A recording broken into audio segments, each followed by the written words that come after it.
Hey guys, back to my channel. तो आज हम बात करने वाले हैं एक 2015 हॉलीवुड मिस्ट्री थ्रिलर के बारे में जिसका नाम है डेडली अडॉप्शन। फिल्म की शुरुआत होती है एक बर्थडे पार्टी के साथ। मिस्टर रॉबर्ट बेंसन और सारा बेंसन की इकलौती बेटी सली की फर्स्ट बर्थडे पार्टी चल रही थी। कई सारे गेस्ट्स आए हुए थे, सभी बहुत एंजॉय कर रहे थे। रॉबर्ट तो दुगना खुश था क्योंकि कुछ ही दिनों के अंदर वो फिर से पिता बनने वाले हैं। सारा सेकेंड टाइम प्रेग्नेंट थी विद अ बेबी बॉय। वैसे तो रॉबर्ट काफी रिस्पॉन्सिबल पर्सन है, अपने परिवार का पूरा ख्याल रखते हैं वो, मगर कुछ चीजें हम इंसानों के हाथ में नहीं होते, अनहोनी हो जाती है कभी कभी, जैसे आज हुआ। सारा का बहुत मन कर रहा था बोटिंग करने का, तो वो खुद डॉग पे पहुंच के रॉबर्ट को बुलाने लगी, मगर रॉबर्ट मना कर देते हैं क्योंकि वो डॉग सड़ चुका है, सेफ नहीं है वहाँ पर। वो सारा को वहाँ से हटने के लिए कहते हैं, जो सारा नहीं सुनती। उल्टा वो रेलिंग पर बैठने जाती है, जो टूटकर वो पानी में गिर जाती है। उसे रॉबर्ट किसी तरह उसकी जान तो बचा लेता है, मगर अपने बेटे को वो बचा नहीं पाते। सारा का मिसकैरेज हो चुका था, साथ ही साथ वो हमेशा हमेशा के लिए माँ बनने की क्षमता भी खो चुकी थी। देखते देखते 5 साल बीत जाते हैं। हम देखते हैं अभी बेंसन हाउस में सब कुछ कम्प्लीटली बदल चुका है, कुछ भी पहले जैसी नहीं रही, ना घर का माहौल ना उनका रिश्ता। जिस रॉबर्ट को पार्टी करने का बस बहाना चाहिए था, वह भी अकेला रहना पसंद करते हैं। दिन भर उस लेक के सामने बैठे रहते हैं, कोसते रहते हैं खुद को कि उसने सारा को रोका नहीं। उसे तो पता था वो डॉग खराब है, फिर भी उसे क्यों जाने दिया वहाँ पर। बाय प्रोफेशन वो एक फाइनेंशियल एडवाइजर है, कई सारे फेमस बुक्स के ऑथर, जिनके लिए उन्हें बहुत सारे अवार्ड्स भी मिल चुके हैं। मगर वो सब बहुत पुरानी बात है, पिछले कुछ सालों में उसने एक भी किताब नहीं लिखी। असल में उस एक्सीडेंट के बाद 2 साल तक वो खुद को काम में इतना बिजी रखते थे कि अपने परिवार से ही दूर हो चुके थे। वो घर में रहते ही नहीं थे, हमेशा बुक साइनिंग टूर पे घूमते रहते थे इधर उधर। शराब की बुरी लत लग चुकी थी उन्हें, मगर जब से उन्हें पता चला उनकी बेटी सली डायबिटिक है, उसने खुद को संभाल लिया और अपना सारा फोकस डाल दिया उसके ऊपर। पिछले 6 महीनों में उसने शराब को छुआ भी नहीं, ना कभी बाहर गया। हम उनसे मिलते हैं सली के 6th बर्थडे पर। फिलहाल सिचुएशन पहले से बेहतर है। रॉबर्ट घर में रहकर सली का ख्याल रखने के साथ साथ अपने नेक्स्ट बुक पर कंसंट्रेट कर रहे हैं, और सारा अपना ऑर्गेनिक फूड बिजनेस को संभाल रही है। सली भी बड़ी हो चुकी है, मगर उसे लेकर रॉबर्ट का ओवर प्रोटेक्टिवनेस कम नहीं हुआ। वो उसे कुछ भी मीठा खाने नहीं देती, अकेला नहीं छोड़ते कहीं, और उस लेक के पास तो बिल्कुल भी जाने नहीं देते।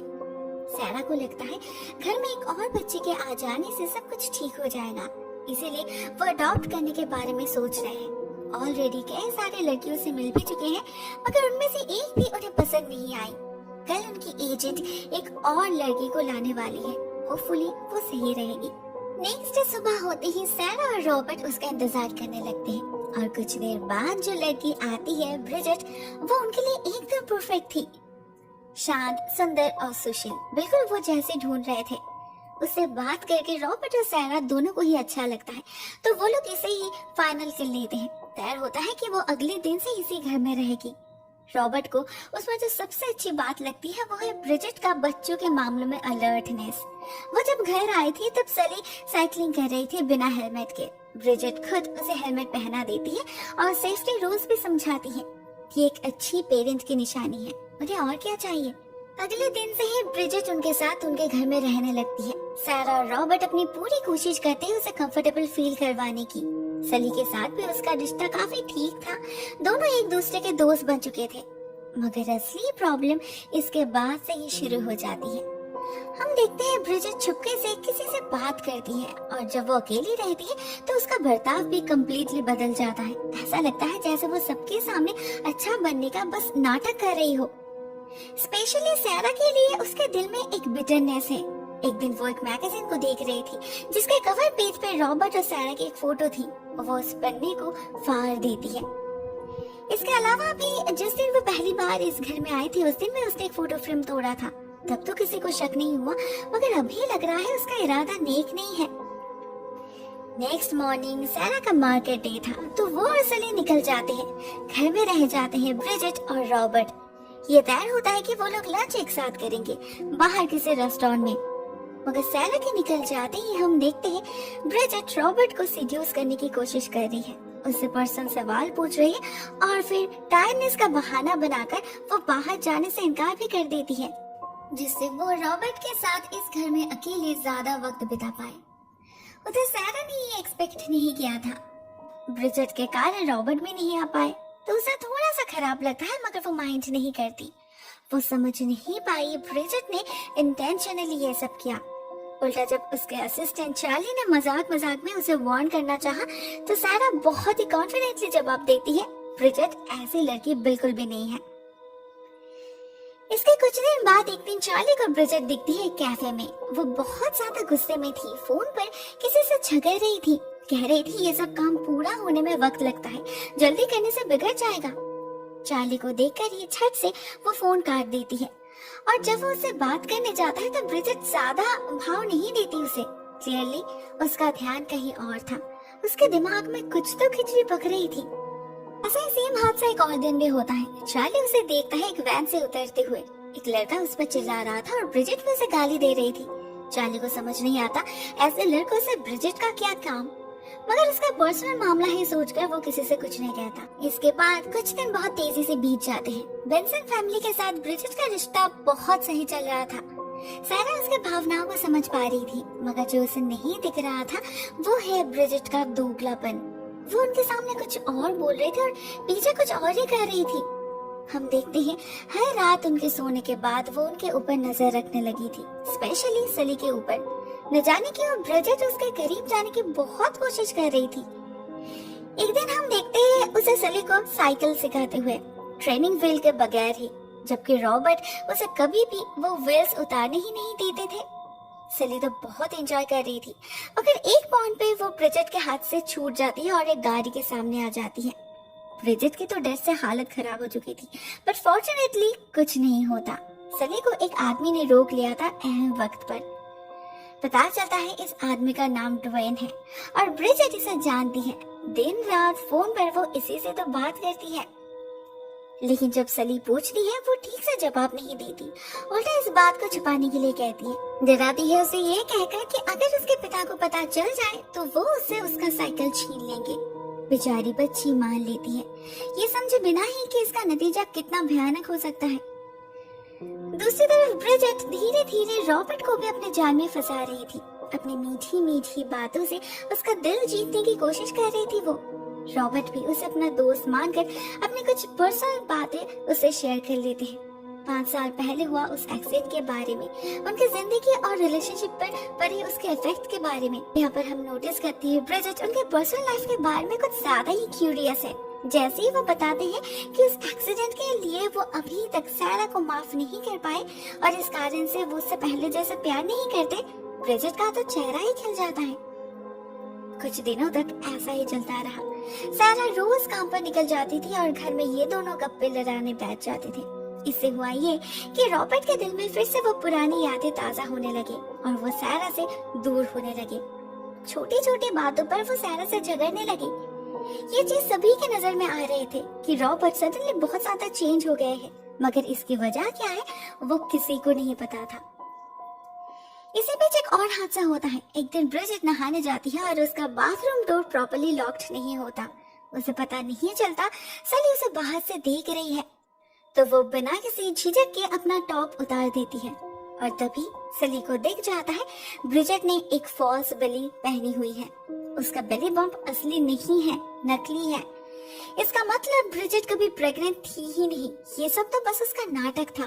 उसका रियल इंटेंशन जरूर कुछ और है। तो जब उसे सली दिख जाती है, डर से उसका चेहरा फीका पड़ जाता है। उसका भांडा तो अभी फूट चुका है, अब वो क्या करे।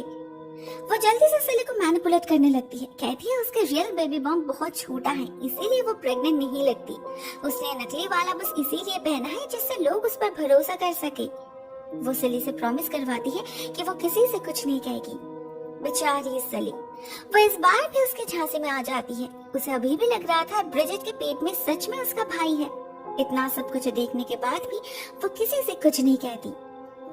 मगर ब्रिजेट को हिंट्स मिल चुका था कि प्लान को अंजाम देने का वक्त आ चुका है। वो और लेट नहीं कर सकती। तो वो एक दिन सारा को मैसेज करती है कि रॉबर्ट ने उसे कहा है सली को लेकर पार्क जाने के लिए, जबकि वो खुद रॉबर्ट को जाके कहती है कि ये सारा का प्लान है। जिसने जो भी कहा हो, आइडिया अच्छा था तो कोई मना नहीं करते। ब्रिजेट निकल जाती है सली को लेकर और रॉबर्ट जाते हैं उसका रूम चेक करने। एक्चुअली पिछले कुछ दिनों से उसे इस लड़की पर थोड़ा सा शक हो रहा था। न जाने क्यों बार बार उसे ऐसा लग रहा था कि इसे वो जानते हैं, मगर कैसे उन्हें याद नहीं आ रहा।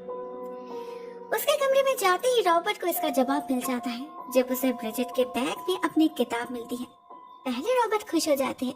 ब्रिजेट ने एक बार कहा था कि वो रॉबर्ट की फैन है, मगर ध्यान से देखने पर उसे एक चीज नजर आती है। ये एक साइंड कॉपी है, मगर इसमें जो नाम है वो ब्रिजेट नहीं है, जूनी है। नाम को पढ़ते ही रॉबर्ट को जैसे 440 वोल्ट का झटका लगता है और एक ही झटके में उसे उस रात के बारे में याद आ जाता है जब वो एक बुक साइनिंग प्रोग्राम में न्यूयॉर्क गए हुए थे। वो इन दोनों की बात है जब वो पूरा दिन शराब में डूबे रहते थे। उस रात भी कुछ अलग नहीं थी। ऐसे में एक लड़की आई थी उनसे मिलने, उसे सीड्यूस करने लगी थी, तो नशे में धुत रॉबर्ट भी उससे फिजिकल हो गए। मगर जब उसे ख्याल आया उसने कितनी बड़ी गलती कर दी है, वो उसी वक्त घर लौट आई और फिर कभी किसी भी टूर पर नहीं गए। उस रात की बात वो कभी किसी से कह नहीं पाए, ना उसे याद रही। इनफैक्ट उसने तो जूनी का चेहरा भी ठीक से देखा नहीं था।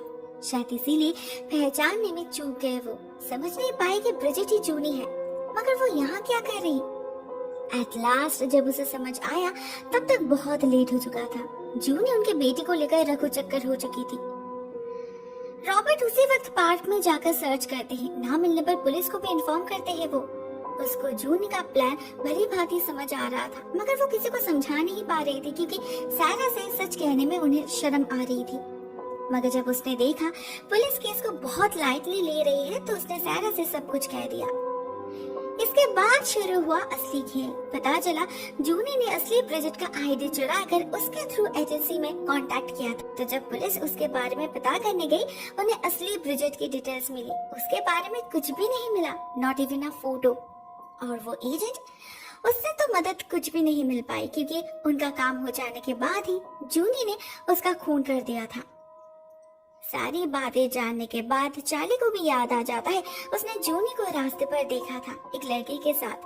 वो सब कुछ पुलिस को बता देता है, मगर ना उस वैन के बारे में पर्टिकुलर कुछ बता पाता है, ना उस लड़के के बारे में। एक्चुअली वो लड़का ड्वेन था, जूनी का बॉयफ्रेंड। जूनी भी उसी के साथ लेक के उस पार वाले केबिन में छुपी है। उन लोगों का प्लान है सली के बदले रॉबर्ट से ढेर सारा पैसा लूटने का। प्लान अच्छा चल रहा था, मगर इसमें प्रॉब्लम ये हो जाती है कि हर परी में जूनी से सली के मेडिसिन छूट गए थे जो उसके लिए जानलेवा भी हो सकते हैं। बच्ची बीमार पड़ने लगी थी। जब ब्रिजेट से देखा नहीं जा रहा था तो वो ड्वेन को भेजते कुछ मीठा लाने, क्योंकि दवाई तो प्रेस्क्रिप्शन के बिना मिलेगी नहीं। उन्हें कैसे पता होगा चार्ली भी उसी वक्त उस इलाके में रहेगा। वो ड्वेन को देख लेता है और उसका पीछा करने लगता है।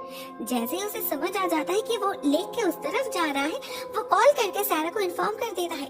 बट अनफॉर्चुनेटली नेटवर्क डिस्टर्बेंस की वजह से उसकी बात पूरी नहीं हो पाती। सारा को बस कुछ ही वर्ड सुनाई देते हैं जिस पर वो उतना गौर नहीं करती। उधर तब तक चार्ली उस केबिन में पहुंच चुका था। खिड़की से झांकने पर उसे सली भी दिख जाती है, मगर इससे ज्यादा वो और कुछ कर नहीं पाता। ड्वेन उसे मार डालता है। देखते देखते एक और दिन भी बीत चुका था। पुलिस को अभी तक एक भी क्लू नहीं मिला था, मगर जूनी काफी पैनिक करने लगी थी। चार्ली के बातों से उसे लगा था कि पुलिस उसे ढूंढ रही है, बहुत जल्द वो पकड़ी जाएगी। इधर सली की तबीयत भी खराब होने लगी थी, तो वो प्लान को फास्ट फॉरवर्ड करने की सोचती है। सली को ड्वेन के पास रखकर खुद जाती है बेंसन हाउस में रॉबर्ट से मिलने। सबसे पहले वो सारा पर हमला करके उसे बेहोश कर देती है और फिर गाड़ी में डाल के इंजन ऑन कर देती है। धीरे धीरे पूरे गाड़ी में पॉइजनस गैस भरने लगा था। इससे सारा बच नहीं पाएगी, तो उसकी मौत निश्चित करके जूनी जाती है रॉबर्ट के पास और तब उसके बातों से हमें पता चलता है उसके असली इंटेंशन के बारे में। असल में किडनैपिंग, रैंसम, ये सब तो ड्वेन का आइडिया था। जूनी तो हमेशा से सिर्फ रॉबर्ट को पाना चाहती थी, जिसके लिए उसने ड्वेन को यूज किया। सालों पहले उस रात उनके बीच जो कुछ भी हुआ था उससे जूनी प्रेग्नेंट हो पड़ी थी, मगर उसने वो बच्चा खो दिया। अपने आप को पूरी तरीके से हार चुकी थी। वो डिप्रेशन में चली गई थी। उसकी जिंदगी का तमाशा बन चुका था। तो जब उसे पता चला रॉबर्ट अपने परिवार के साथ इतना खुश है, उससे सहन नहीं हुआ। वो मौका ढूंढती रही उनके बीच फूट डालने का। फाइनली वो मौका उसे मिल भी गया। नकली ब्रिजेट बनकर वो आ गई इस घर में और अभी ये सब कुछ उसका होने वाला है। वो पागल की तरह रॉबर्ट के सामने गिड़गिड़ाने लगी। उसके साथ जाने के लिए वो सारा से बेहतर पत्नी बन सकती है, सली को माँ का प्यार दे सकती है। वो वैसे भी सारा से तो वो और प्यार नहीं करते ना, तो प्रॉब्लम क्या है? अब इस पागल को प्रॉब्लम समझाने की हालत में तो रॉबर्ट नहीं थे। उसे अपने परिवार को बचाना था, तो वो कंटिन्यूअसली उनके बारे में पूछने लगे, जिससे इरिटेटेड होकर जोनी उसे शूट कर देती है और फिर भागती है केबिन की तरफ। अब अगर रॉबर्ट नहीं रहे तो उसे प्लान बी अप्लाई करना होगा। वो सली के साथ एक नई लाइफ स्टार्ट करेगी। सुबह होने से पहले उसे इस शहर से निकलना होगा, मगर ड्वेन इससे सहमत नहीं था। उसे पैसा नहीं मिला तो वो उस बच्चे को क्यों छोड़े? वो सली को रोक लेता है, तो मजबूरन जोनी को भी उसे शूट करना ही पड़ता है, वो भी उसी के बंदूक से, क्योंकि अपनी बंदूक तो वो बेंसन हाउस में छोड़ आई है। फाइनली वो आजाद हो चुकी थी। वो ड्वेन की ट्रक लेकर रास्ते पर निकल पड़ती है। उसे लगा और कोई रोकने वाला नहीं है, उसे बस पुलिस के हाथ से बचना है। मगर उसे तो पता ही नहीं था कि जिन लोगों को वो डेड समझ रही है उनमें से एक की भी मौत नहीं हुई थी। रॉबर्ट को गोली लगी थी उसके कंधे पर, वो बस बेहोश हुआ था। तो जैसे उसका सेंस लौटता है वो भागता है सारा को बचाने। तब तक गाड़ी तो धुएं से भर चुकी थी, बट फॉर्चुनेटली सारा की सांसें तब भी चल रही थी।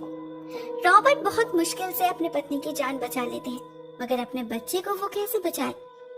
ठीक समय पर सारा को याद आ जाती है चार्ली की बातें, तो वो रॉबर्ट को उस केबिन के बारे में इन्फॉर्म कर देती है। मगर अब तक बहुत लेट हो चुका होगा। जोनी जरूर शहर से भाग रही होगी। उसे रोकने का बस एक ही उपाय है, इस शहर से निकलने के लिए एक ब्रिज पार करना पड़ता है। जोनी भी जरूर उसी रास्ते जाएगी, तो रॉबर्ट को उससे पहले पहुंचना होगा वहां पर, और उसके लिए सबसे फास्टेस्ट रूट है ये लेक। मगर रॉबर्ट को तो पानी से डर लगता है, वो कैसे तैर कर पाएगा इतना लंबा रास्ता? सारा टेंशन में पड़ जाती है, मगर रॉबर्ट नहीं, अपने बेटी को बचाने वो कुछ भी कर सकते हैं। वो निकल पड़ते हैं और ठीक समय पहुंच भी जाते हैं। जैसे उन्हें जूनी की गाड़ी दिखती है वो खड़े हो जाते हैं उसके सामने, इस होप में कि जूनी गाड़ी रोक लेगी। मगर जूनी उस मूड में नहीं थी, वो तो उसे धक्का देने वाली थी, लेकिन सली स्टीयरिंग घुमा देती है और गाड़ी का एक्सीडेंट हो जाता है। जूनी बेहोश हो गई थी, जिसका फायदा लेकर सली अपने पापा के पास भागती है। लेकिन कुछ ही देर में जूनी का होश लौट आता है और वो गन पॉइंट पे सली को मजबूर कर देती है उसके पास वापस आने के लिए। सली जाती तो है, मगर उससे पहले रॉबर्ट उसके कान में कुछ खुसफुसाते हैं, उनका एस्केप प्लान, जो तब तो हमें सुनाई नहीं देता, बल्कि कुछ देर बाद दिखाई देता है, जब सली जूनी की तरफ ना जाकर ब्रिज से पानी के ऊपर छलांग लगा दी है। और उसके बाद रॉबर्ट भी। सब कुछ इतना जल्दी हो गया कि जूनी कुछ समझ ही नहीं पाई। फाइनली जब उसने देखा वो लोग अपने बोट पे चढ़ के भाग रहे हैं, तब जाके उसे उनका प्लान समझ आया। उसने भी बंदूक उठा ली, मगर शूट नहीं कर पाई। उससे पहले ही सारा ने उसे गोली मार दी, वो भी उसी के बंदूक से, जो उसने रॉबर्ट को मारने के बाद उस घर में छोड़ आई थी। ये गोली उसके सीने के आर पार कर चुकी थी, तो उसके बचने का कोई चांस नहीं था। वहीं पर जूनी की मौत हो जाती है और रॉबर्ट अपने बेटे और पत्नी के साथ सेफली घर लौट पाते हैं। एट द फाइनल सीन हम देखते हैं अभी सिचुएशन बिल्कुल पहली जैसी हो चुकी है। रॉबर्ट पहले की तरह हंसमुख बन चुके हैं, खुद को माफ कर चुके हैं। वो बेटी को ना सही अपने बेटी को तो बचा पाए हैं, यही काफी है। अब उनके दिल में ना कोई गिल्ट है, ना ही सारा के प्रति गुस्सा। It's all over now. तो ये कहानी भी यही पर एंड हो जाती है। Personally I like this film. Simple सी स्टोरी है बट थ्रिलिंग है। आपको वीडियो कैसी लगी कमेंट सेक्शन में जरूर बताना। आज के लिए बस इतना ही दोस्तों। Thank you so much for watching this video. बहुत जल्द मिलते हैं एक और नई वीडियो के साथ। तब तक के लिए टेक केयर।